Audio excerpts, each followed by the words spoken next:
I can't wait for that to be in the blur as we're coming in. It's a fruit fly. One thing I find hilarious, we try to not spoil our conversation when we're setting up. So we kind of like set up in silence, which is really awkward for us because we're really longtime friends, really good buddies. Like if we're around each other, we're usually talking about something, but we're always like setting them in silence, like humming like grandma. Yes. So that's exactly what we were doing just a few seconds ago. Yeah. Yeah. The thing I was going to talk to you about was, were you into like autographs? Remember when we were like, we were always into baseball cards growing up, and you got me into like Beckett's and seeing what they're worth. Did you like the autograph thing though? I was never super into autographs. There's one autograph of an athlete I have saved. Do you want any guesses? Eddie George? No, I don't have his. I never got his. Bryce Drew? Yes. I have our local newspaper printed basketball cards for the high school basketball team that went to state. I still have somewhere in my desk a Bryce Drew basketball card that we rode our bikes to his house. Oh, we were little. That. Like he was in high school. He was a junior or senior. I forget what year, but they were going to state. We rode our bikes to his house. I totally asked him to sign these cards. I still have mine. I need to send you a picture of it. That's amazing. I totally forgot about that. Keep practicing. God bless. I have bad news for Bryce. I never made a basketball team. I wasn't practicing enough. Keep practicing. Sorry, Bryce. So we went to the Cubs game yesterday, which was awesome. They won in extra innings.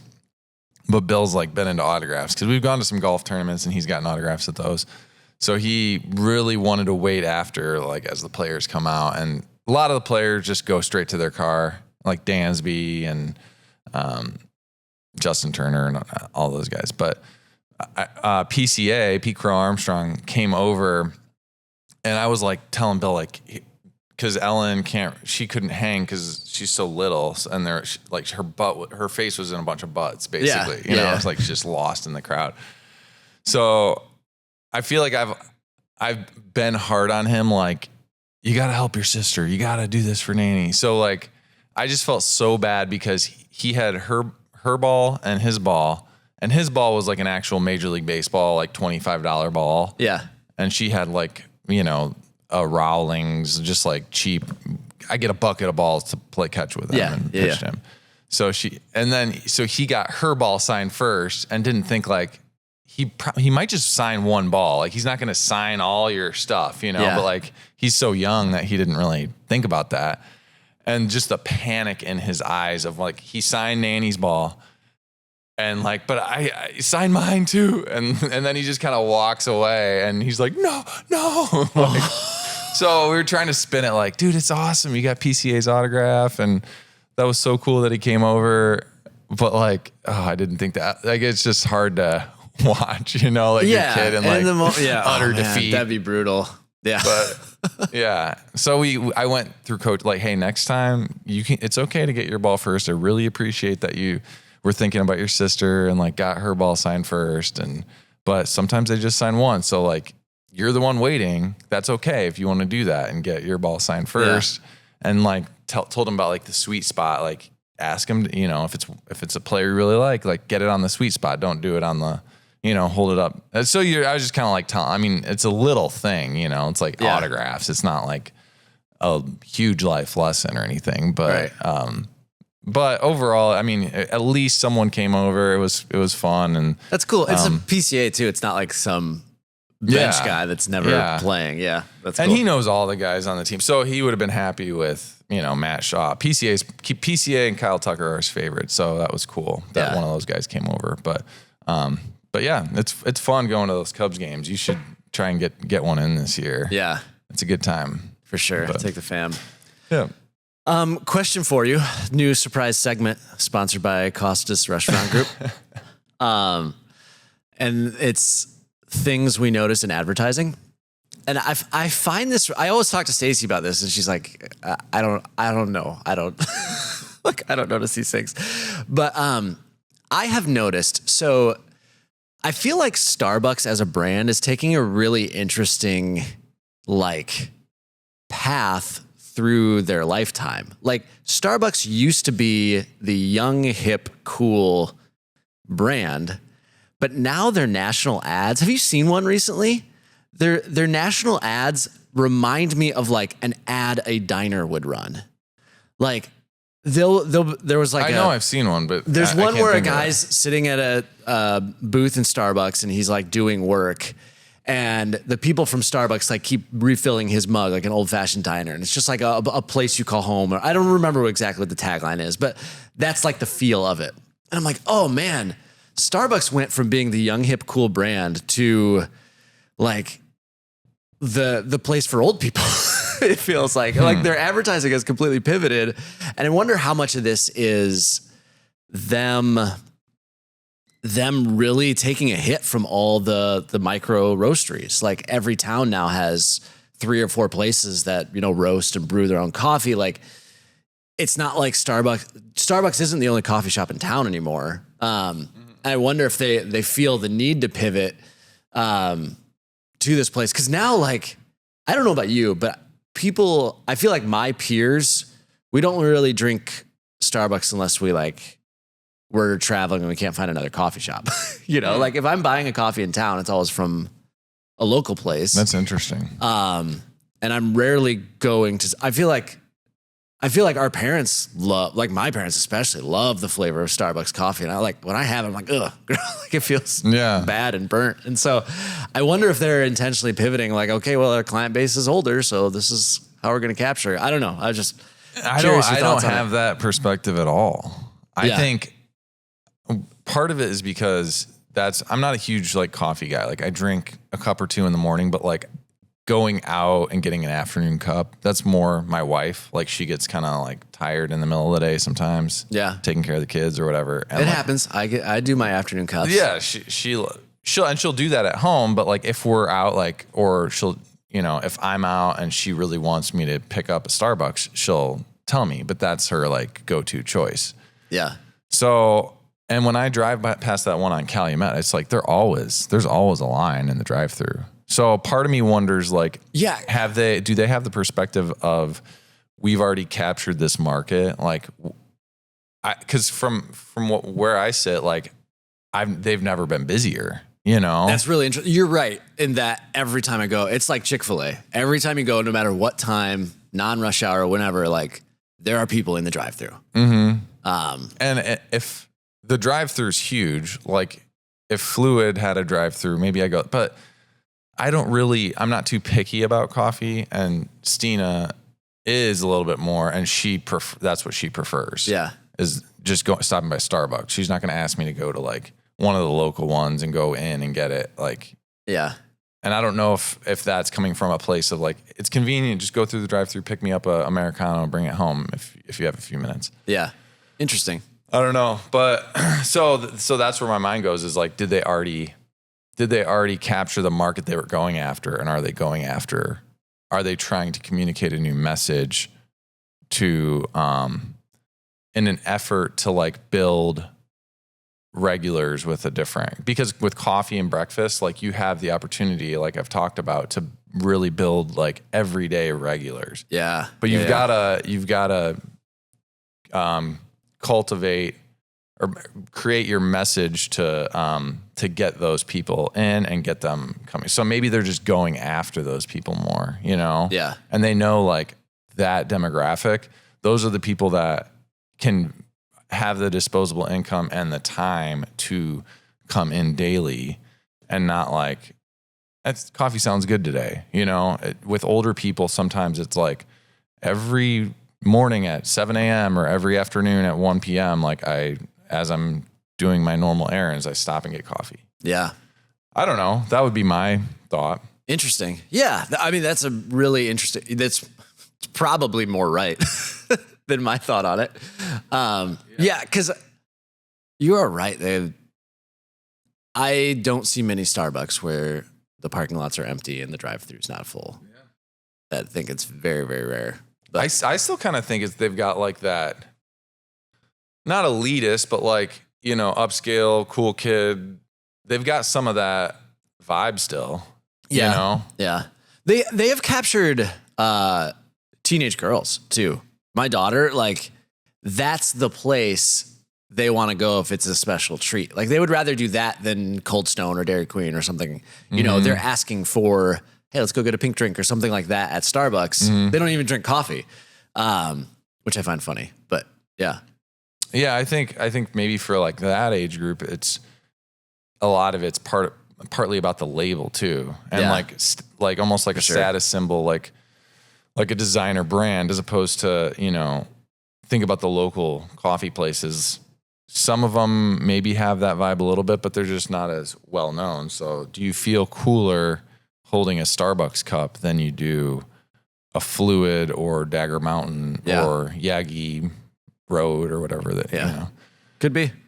I don't know. I mean, it's an interesting topic though, you know, just seeing how people market or how companies market and how they've changed their, like, when it's a visible, like, oh, they're doing something different, you know, than what they've normally done. It definitely felt like a pivot. And I'm like, okay, I need to figure out what I'm just curious what they're doing here. So, so on the opposite end, you think about like regulars, the people that absolutely love you. On the flip side, like the people that will never come back, hate you, write bad reviews. Like, how, let's start here. Have you ever had a customer make a scene? Like in a restaurant? Yeah. Yeah. And I'm not always at every restaurant, so I don't like. Do you think it would happen and you wouldn't hear about it? No, I hear about it. But it's always, when I'm receiving it, it's always like downplayed in my mind, you know, like this person freaked out, and I'm kind of, when you're not there and you can't, like, you didn't actually see it. Yeah. You're kind of visualizing like someone just kind of upset and arguing with the server, not like storming around the dining room, flipping tables and stuff. Yeah. Right. Yeah. So I think it's less of that, but I've had plenty of experiences where people are upset and, you know, long wait time, or like this weekend was Father's Day. So like we were really busy, and ticket times get up there just because like it's a lot busier than normal, you know? So I have yet to circle back with my team, like on how yesterday went at Birdie's, but I know ticket times got up there just because it was a lot busier than normal. And it could be like we had an off day or whatever, you know, one of our cooks wasn't there. So I don't know like what happened yesterday, but I think there were probably a few customer complaints, but yeah, I mean, if in our industry it can happen all the time. And it typically is like, you know, an adult or someone that's just frustrated about either the food being cold or not, you know, not cooked right. A lot of the times the server can rectify it, but yeah, I mean, I've had it where it's like you go out there and you talk to them as the manager, and you try to like empathize and explain like, hey, we're really busy right now. I'm sorry. Like we're doing our best. We're going to get it out real quick. And we put you at the front of the list just to crank that out. And then sometimes, usually when you're talking face to face, I'm like, all right, okay. Yeah. Like when you're the owner, the manager, and then you'll go back in the dining room and the server will come back like they're still freaking pissed, you know? Yeah. So then you go back out and like, what? I thought we just talked. Like, I thought we were cool. And then you know, you give them a gift card or something. You try to smooth it over, but it's like, yeah, I mean, what else do you do? Like they're already kind of, you're making an effort, and they're probably going to leave with a bad taste in their mouth at this point. Yeah. Like no matter what you do, you're giving stuff away. You're comping their meal. Is that the first thing you try, is give stuff away? Like how often do you comp stuff? No, it's not the first thing we try. Like, because if it's a long ticket time on, it just depends. If it's a long ticket time, like it's probably long for everyone in the restaurant.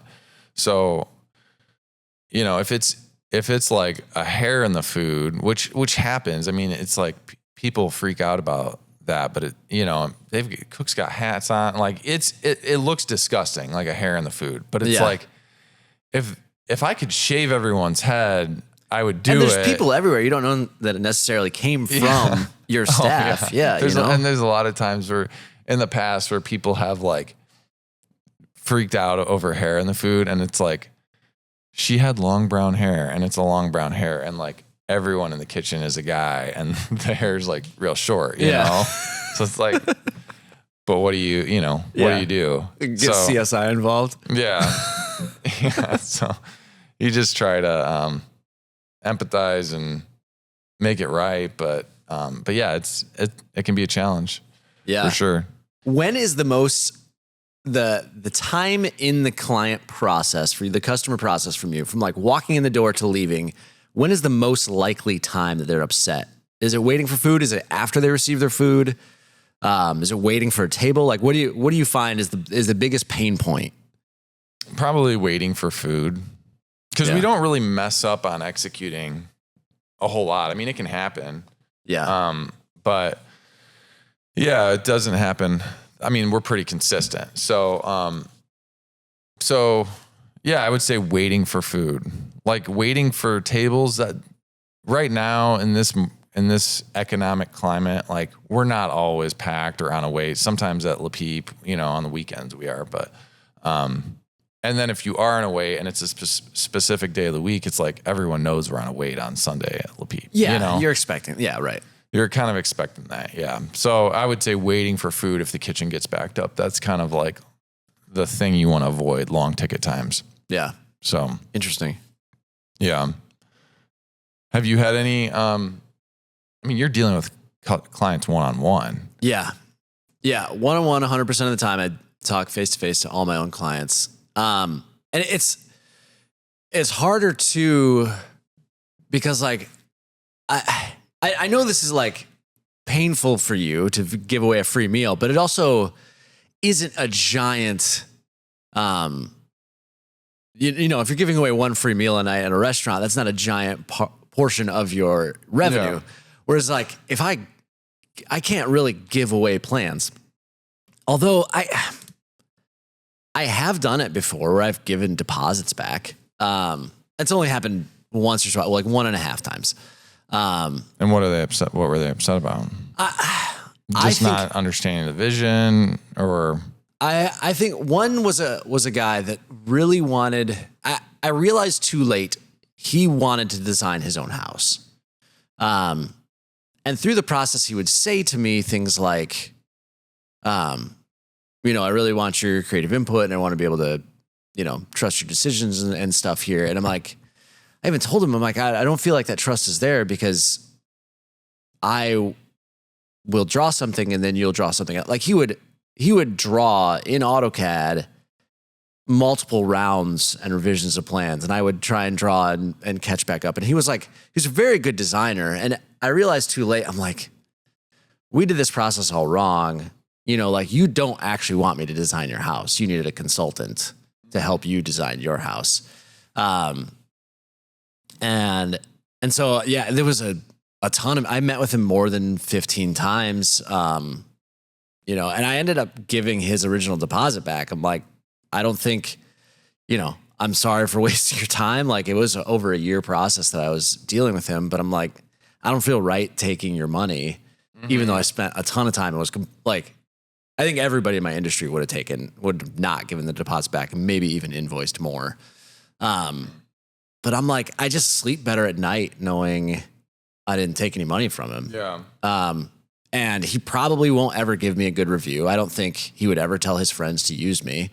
And so like, that kind of sucks, but like, I know I can do that. And I would always rather make the decision that just lets me sleep better at night.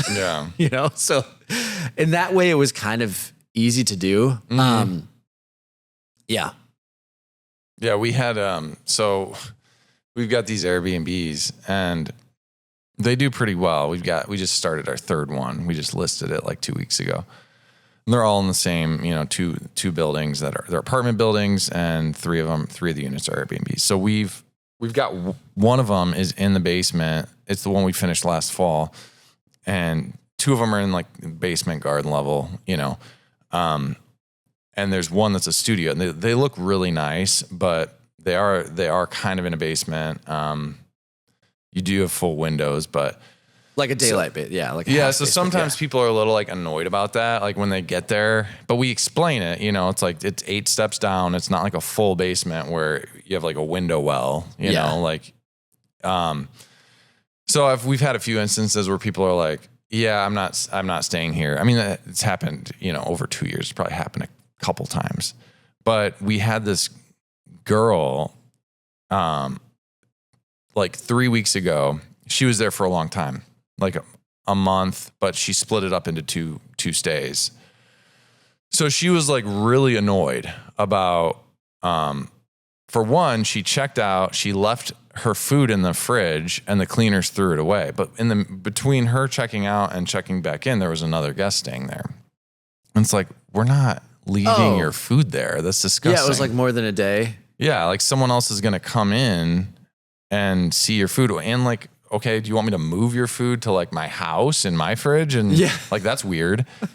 So she said that. And then she said like the tenants upstairs are like really loud.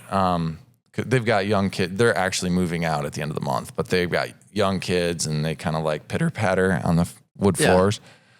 And so she was frustrated about that. And she just had a death in the family. So I think she was a little like on edge. But I think she complained about a few other things too. But like, we were kind of wondering, is she going to leave a bad review? And she had already left a good review from the first day.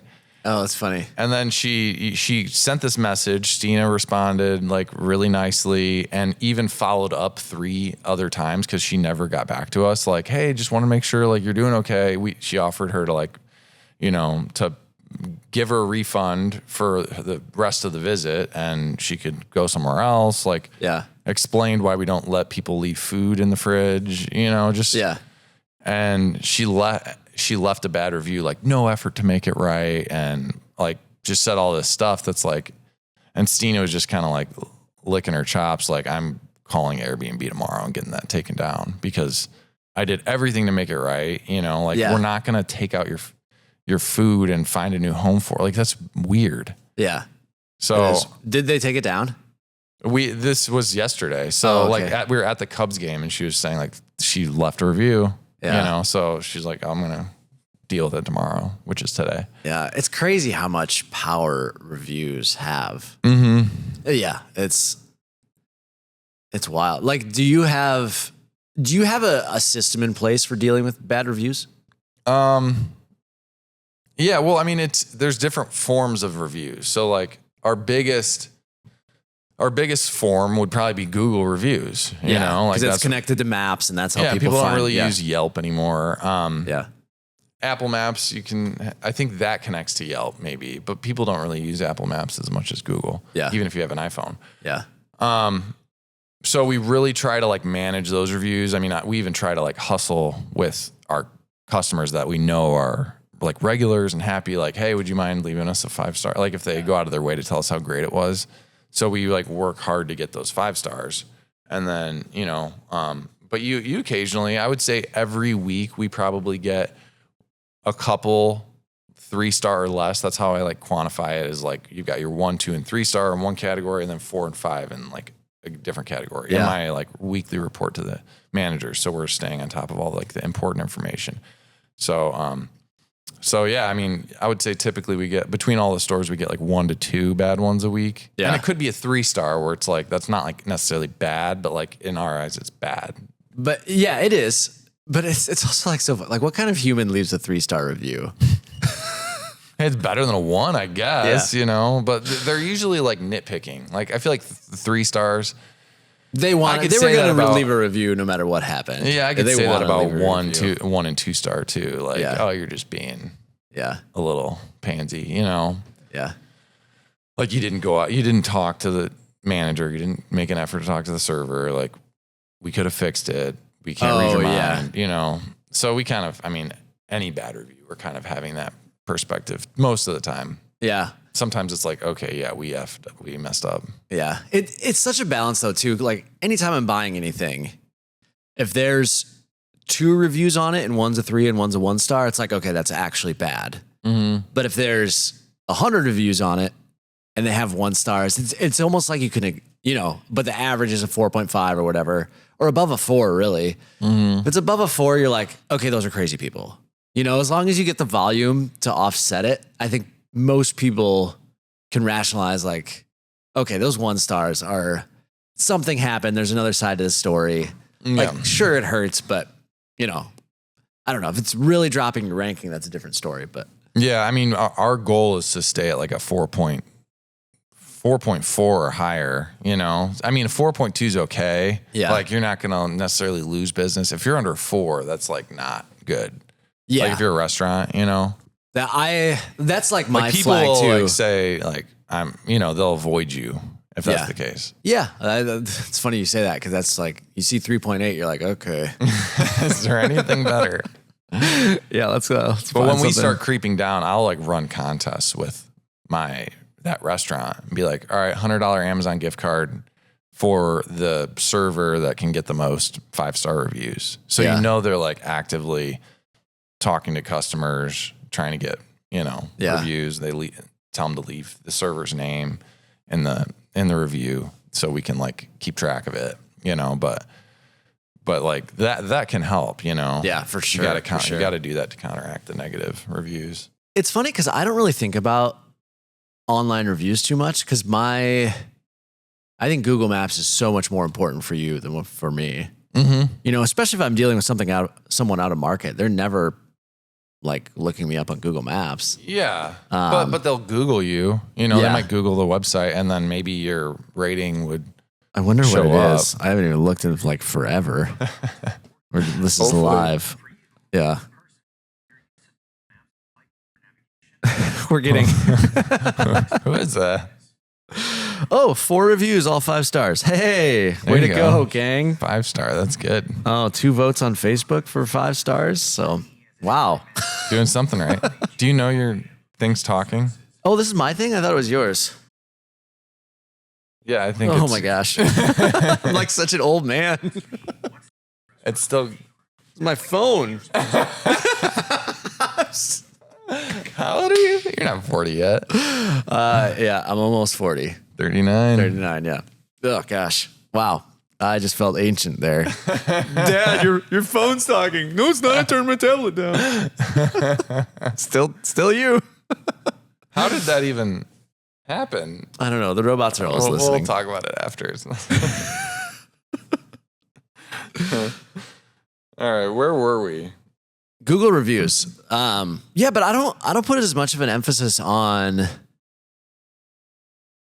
reviews, It just hasn't mattered as much. And a lot of times, like, if a builder is recommending me, like, hey, go with Adam, he's our guy, he's great. Like, they don't care what the Google reviews say at that point. Like, if they trust the builder, like, okay, sweet, let's do it. Yeah. So yeah, I haven't put too much of an emphasis on it, and it hasn't. But at the same time, there might be a couple. If you're like a sketchy person and that's your industry, someone could say like, "This guy scammed me out of my money," and like that would hurt you. For sure. If there was a legit, like even like lawyers or doctors will have some. I feel like some Google reviews where it's like where they say that. Yeah. Fruit flies.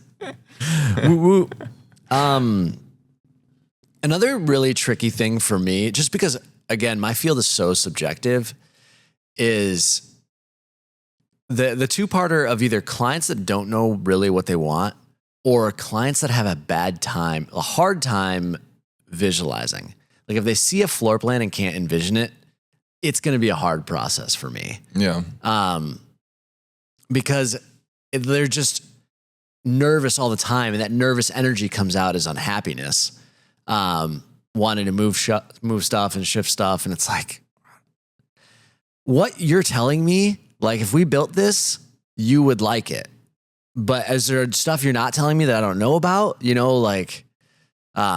I feel like you need to spell that out like in the early stages, because that seems to be a recurring theme where people have ideas and they need someone to put it on paper, and like clarifying in the beginning, like are you sure? Do you need to decide, like, do you have an idea in mind? Like, do you have something, and be honest with me, because I don't want to waste my time and I don't want you to waste your time and all that. So like, is this something where you really want my creative input, or you want me to just put something on paper and then fill in the gaps the best I see fit? You know, like if you can clarify that a little bit better, then, because that seems to be, if I had to guess, that would happen a lot in 100%. your Yeah, it industry. happens a lot. I think too, there's, I'm getting better at explaining the ramifications of design decisions. Like a client will show me a picture, and let's say it's a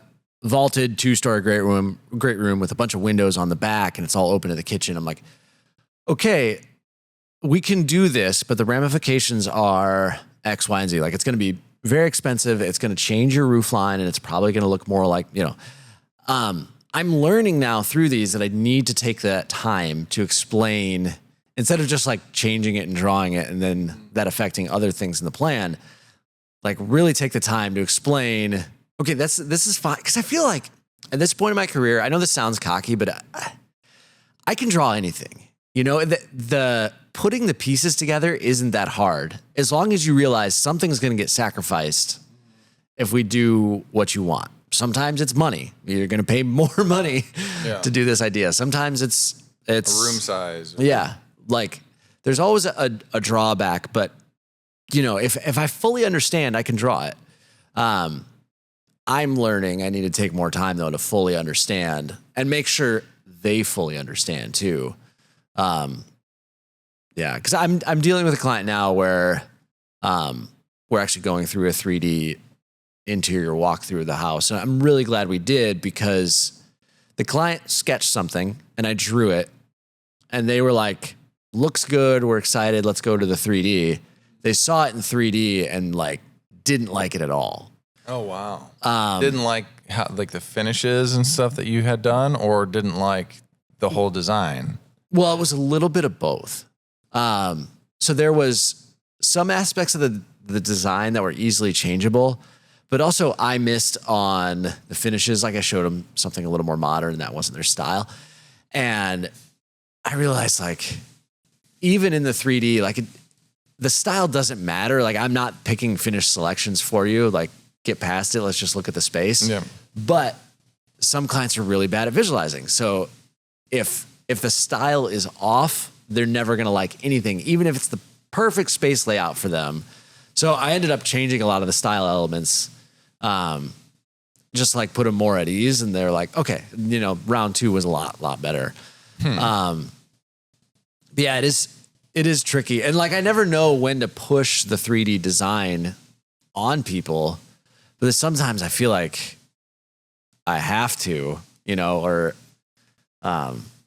it's just going to be really bad. If you have the perception like this person needs this, like for some odd reason, they need to see this because they don't really understand this process or haven't done this before, and they're really not like able to visualize it. Like that's when you would. So in that instance, I would first push back and say, I don't think that's a great idea. I'm going to draw it like this. If they still push back and say, no, I want it, I might even sketch something in 3D really quick for them and say like, hey, this is what I think it's going to look like. I might even do something like that for free. Just to make sure they're fully aware. It's usually stuff that I think is going to look bad or is going to like ruin the plan a little bit. I might just go the extra mile on my own dime just to make sure like, okay, this feels a little weird. Are you sure you want it? But yeah, I mean, I'd rather make money on that stuff, but also I don't want to be pushing, like when it's a pain point for somebody, I don't want to use that as a time to upsell. And I don't mean a pain point in like solving their problems, but I mean a pain point in like they're stressed and anxious about this one thing in their plan. I don't want to leverage that into more money for myself. Right. Like that feels icky. Yeah. So yeah. As far as training goes, what like latitude and authority do you give to your like servers to make things right? Like, do they always have to go to a manager to get a meal comped? Do they have the latitude to do that? When it comes to discounting, yeah, I mean, and that's something that like we would prefer to find a solution over just comping things off, you know? Yeah. Okay. Because I mean, not that you don't want to do that. Like you want to take care of people if it warrants it, but like a lot of times that's not exactly what they're looking for, you know? Yeah. Like even if they're wrong or crazy or whatever, like they just want to be heard a lot of times, you know? Like we don't have a whole lot of scammers in this market where they're just like, oh, they're just complaining to get a free meal. Yeah. So you really make an effort to like, whether it's food quality or just ticket times, you know, do something, make an effort to make it right, you know, whether it's like a free dessert or, like if you're giving them something extra for free or, you know, just empathizing with them and saying, hey, your food's coming out next. Like, we're really sorry. We're just a little backed up right now. And I know it's frustrating. You guys are in a hurry. We're going to do everything to make it a great meal for you. You know, like a lot of that is the strength of your manager. You know, like, are they a good communicator? Do they handle these situations well? Do they get uncomfortable in these situations? You know, so it is kind of important for managers to feel comfortable and handling those types of situations. But yeah, I mean, servers, like I would love for them to be able to just do a lot of that stuff on the front end. Like at some point the manager should come out and just acknowledge them. But like, if a server taps out too early, it's kind of like, it just makes them appear like weaker to the customer, or like they don't, you know, like, or they're just an inexperienced, like Chili's or, you know, corporate type of server. Like, I'll go get my manager, you know, like use your skills too. And like, at least tee it up, you know, and try to make it right. And then it's not that the manager shouldn't come out and address it. It's just like, I think it's better if the server kind of starts it and tees it up, and then like eventually it just makes the manager aware of it, and then they can pop out there, and it doesn't have to be this whole big thing, you know? Yeah. There's been a couple times where my wife and I have been eating, and one of us like isn't really touching our drink, or we didn't like what we ordered. And we don't even go to the extent of complaining about it, but the server will be like, hey, did you like that dish? And we're like, you know, you kind of make the face like, wasn't going to say anything. Yeah, but we don't love it. And in those instances, most of the time, they'll usually give us something new for free. So they're still charging us for one meal, or one drink, whatever. Or they'll comp that thing you didn't like and then charge us for the new thing. Okay, do you want anything else? Yeah. You know? Yeah. Which like, you're probably going to get something else if you didn't like that. Every single time they've asked, we've gotten something else. And yeah, they'll comp the first thing and then charge us for the second thing. And I feel like, I'm curious your opinion on that. Like, is that the ideal server scenario? Like, should your servers be doing that, or is that stepping too far? Like, what do you think? The customer never says anything until the server asks. Yeah, that happens every once in a while. Not a ton. If it was something that happened regularly, we'd just take that thing off the menu. Like, this ain't working. Yeah, we're not describing it well, or it's actually not good, or something. So there's been times like that where it's like, this comes back not eaten, or that people send it back or whatever, and then we're just like, all right, let's get it off the menu. Yeah, interesting. You know, so that's, I mean, that from my perspective, that's like what I want to do. But yeah, from a server perspective, I mean, I think it's good to that's the route we always go. But like, I like to be careful with servers having the autonomy to just be like, we'll take that off your. It's like, well, let the manager be involved in the financial decisions. You know, because and maybe they were. I don't know. You know, in these instances, but it was. I know, but it's hard when it's like you're voicing that, and they're like, oh, they're receiving that. Then it's almost better, like, you know, it is good in that moment to be like, all right, we'll take care of it. Is there anything else we can get you guys instead? You know, that looks better from a customer perspective than, okay, well, let me go talk to my manager and see what we can do. I mean, that's okay too. Like, you just get it out of their way. Like, I don't know. It's hard. Every situation's unique, and you're dealing with people, and it's complex.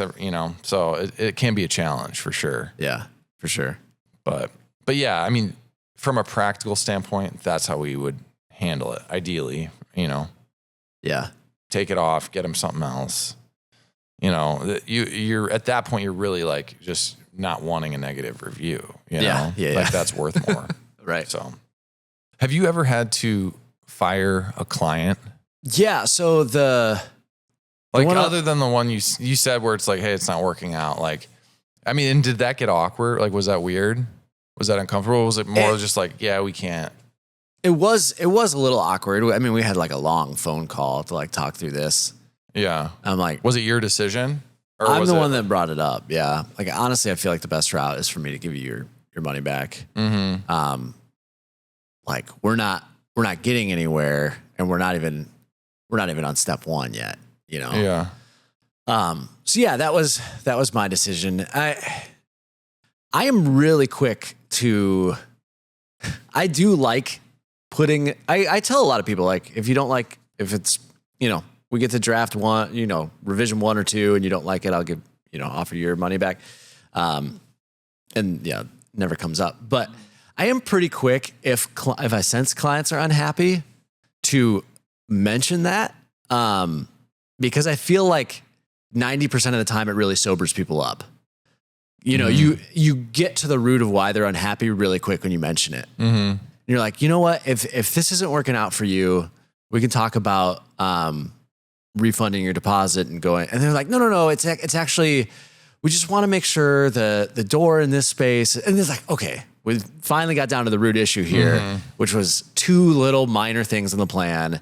And then like, okay, there's 3 other things that I missed that take me 3 minutes in AutoCAD to change. Like, it's not the plan isn't completely wrong and failed. It's just a couple little stuff. Yeah. We weren't able to get to the root issue until I brought up hey, let's give you your money back. Yeah. Would you change anything, like in your contract or how you communicate on the front end to put yourself in a better position if these types of things come up, or do you have the perspective it happens so rarely, if I have to give someone's deposit back, like it's no big deal? Yeah, it happens so rarely. Like I said, it's been 1.5 times. One was that client I mentioned, and then another one, it was just a life thing. Like, they thought they had bought a lot, paid a deposit. I did a first draft for them, and then I forget, either the lot fell out from under them, or they decided to sell it and weren't able to move or something like that. So I refunded only half the deposit there. Like, we still want to pay you for your time, and I felt fair about that. Yeah. And they were good and happy. Like, those are the only 2 times it's happened in 5 years. It's something that's so rare. I don't really worry about it. And it's not even in my contract. Like, I don't want it on paper. Yeah. And have people like nitpicking. Yeah. And if they read that, they might be like, why does he have this in here? Yeah. Like, has he had a lot of issues that are going to come up? So yeah, don't really worry about it. Yeah. Cool. Awesome. Well, thanks so much for watching. Make sure to subscribe, tell your friends, and we'll see you next week. See you next time.